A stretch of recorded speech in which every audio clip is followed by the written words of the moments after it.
So here at 7 Grand, there's a lot of fine decor like this custom-made lamp. And speaking of art, artist Sean Dominguez grew up in San Diego riding waves and creating surf art. So when he got the opportunity to combine both of his passions together, it all turned into a career path he never dreamed of.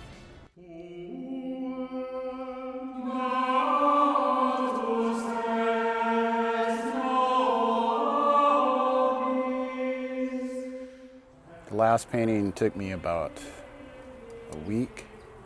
This one I just started yesterday, actually, but I still got a long ways to go. Well, the reason I paint outside is natural sunlight. You know, it shows the colors in its true form, and then as the sun kind of moves around, you get a different feel. This one is going to be a new beer for Lost Abbey. Way back in 2005, one of our owners had this idea for a brewery that's kind of Lost Abbey that never had its home, and we created the Lost Abbey. So the goal is, you know, we have this cross, and if you look closer at the cross, it has all 4 elements of beer, so yeast, water, grains, and hops.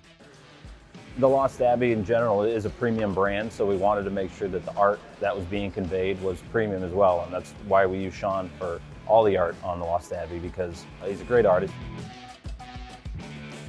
Tommy had this idea of labels with like fine paintings on them.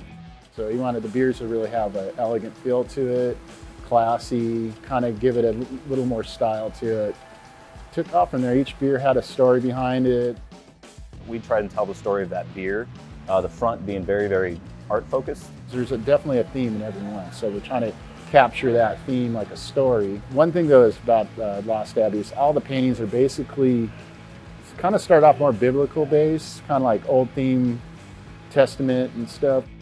He's a great artist, he's super talented, and we pretty much just have to give him an idea of what we want, and he creates magic, and he's done it with tons of different mediums, and yeah, he's great to work with. A new beer for Lost Abbey. It's called Exile. It's when Adam and Eve get kicked out of the Garden of Eden, and God sends down the angel with the flaming sword, and I'm going to have him right here eventually.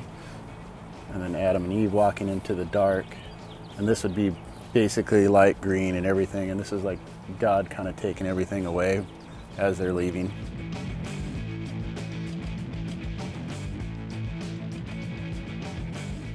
I mean, the label is huge because it's got to tell the story of your entire brewery in a passing glance, which is extremely difficult. That's why you make a dynamic label, so it catches people's eyes. Coming up with the name of the beer is hard enough, but then coming up with what you want art-wise, luckily Sean is as talented as he is, so we can just make up something and go, can you do this? And 9 times out of 10 he can, and does it quite well.